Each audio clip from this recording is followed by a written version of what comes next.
Good morning. It's 10:14 a.m. on March 31st, 2021. I'm going to resume my readings of other people's money and how the bankers use it, as well as Benjamin Franklin's A Modest Inquiry into the Nature and Necessity of a Paper Currency from April 3rd of 1729. Not so ironically, we are a few days away from the anniversary of this Benjamin Franklin article, and I'm going to actually invert this today. I'm going to read the Franklin reading first, and then I'm going to read the Brandeis reading. Start with page 32. Therefore, to apply the above to our circumstances, if land in this province was falling, or any way likely to fall, it would behoove the legislature most carefully to contrive how to prevent the bills issued upon land from falling with it.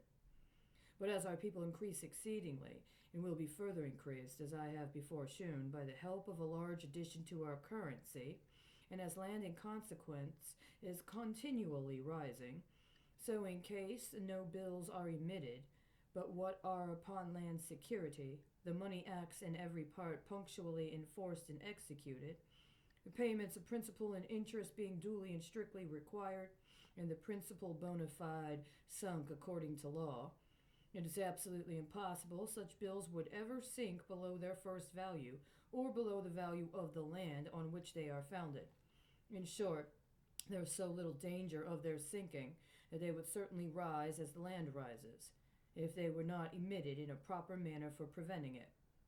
That is, by providing in the act that payment may be made either in those bills or in any other bills made current by any act of the legislature of this province, and that the interest, as it is received, may be again emitted in discharge of public debts, whereby circulating it returns again into the hands of the borrowers and becomes part of their future payments.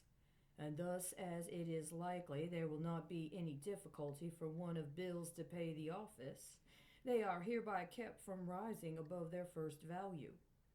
For else, supposing there should be emitted upon mortgaged land its full present value in bills, as in the banks in Europe the full value of the money deposited is given out in bills, and supposing the office would take nothing but the same sum in those bills in discharge of the land, as in the banks aforesaid, the same sum in their bills must be brought in order to receive out the money.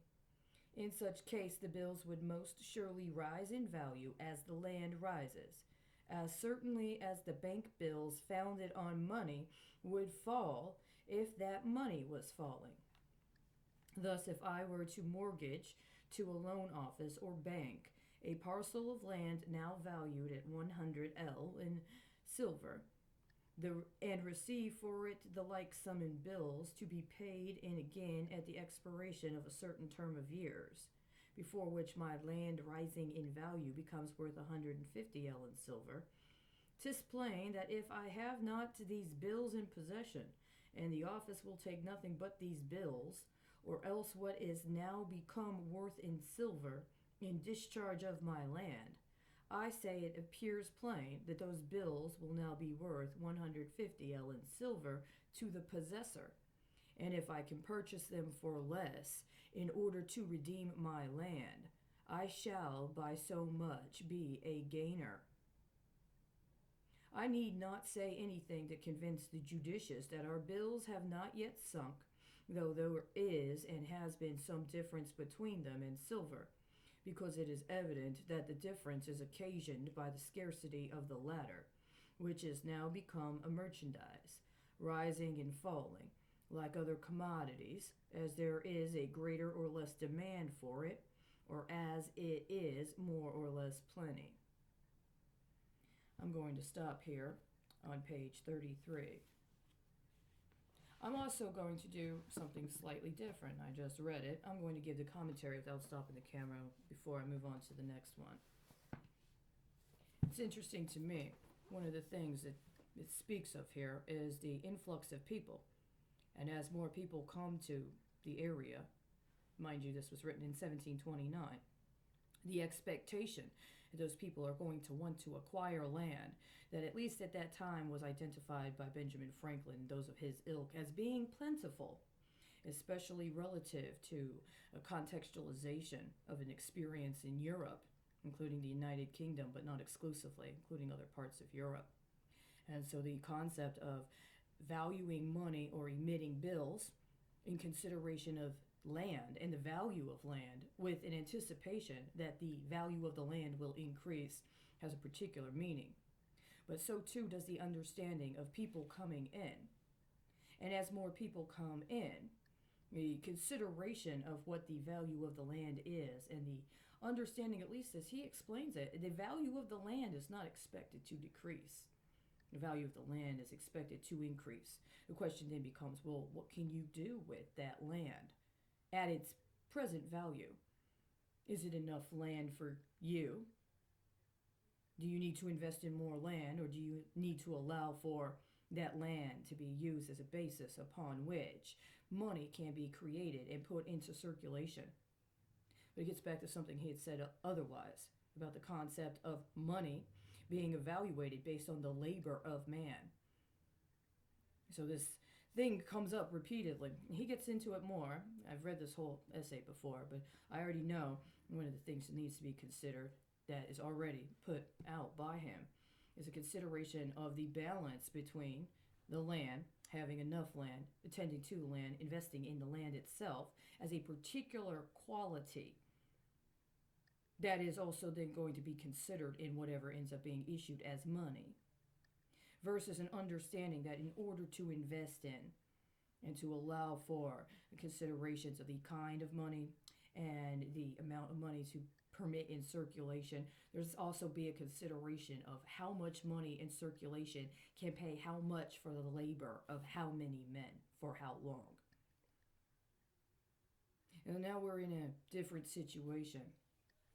And one of the things that happened later, there's two things that are discussed here that are important. One of the things I did at one point in time is I read the treaty for the Import-Export Bank upon its inception.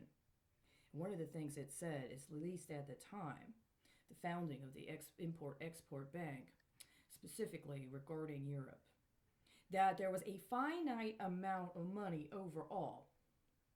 And within that finite amount of money that was available through the Import-Export Bank, certain arrangements were going to be made for loans of certain terms. But the novel matter was that at any time, the board could agree to just cancel a debt. They could just agree, we're going to cancel this debt. And when they canceled that debt, they could do something in relation to the consideration of what that meant.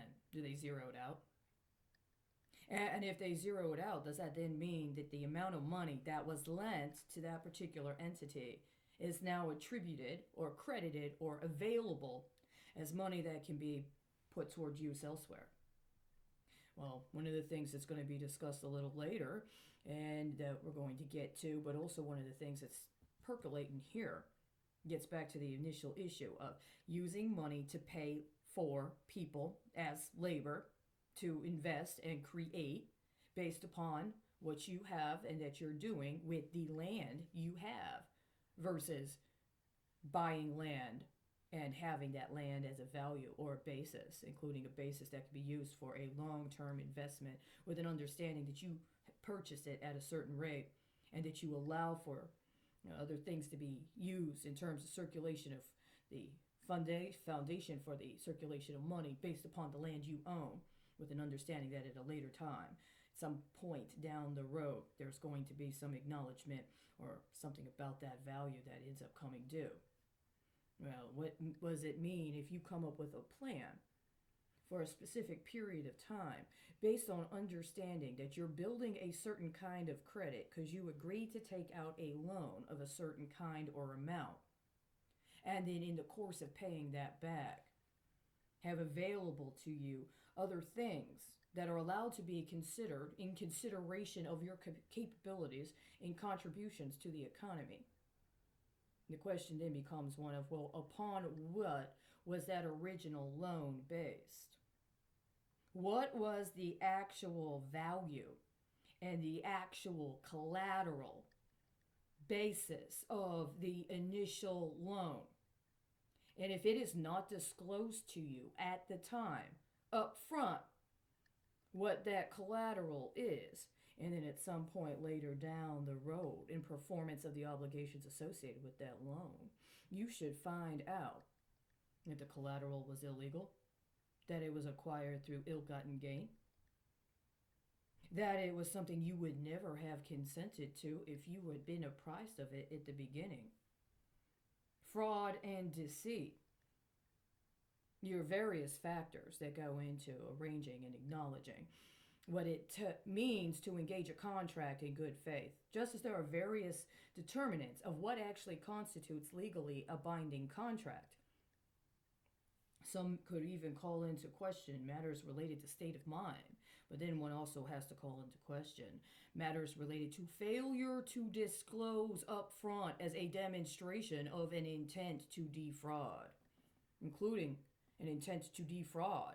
It may be about engaging one in a fraudulently obtained obligation so as to compel default and allow for the acquisition of other assets associated with that person that you would otherwise have no access to, at least without having to compensate them for their work products, their contributions, or on mutual terms that may change the paradigmatic concept of who actually had the credit to begin with, and who and what was actually to be legitimately considered as a obligation.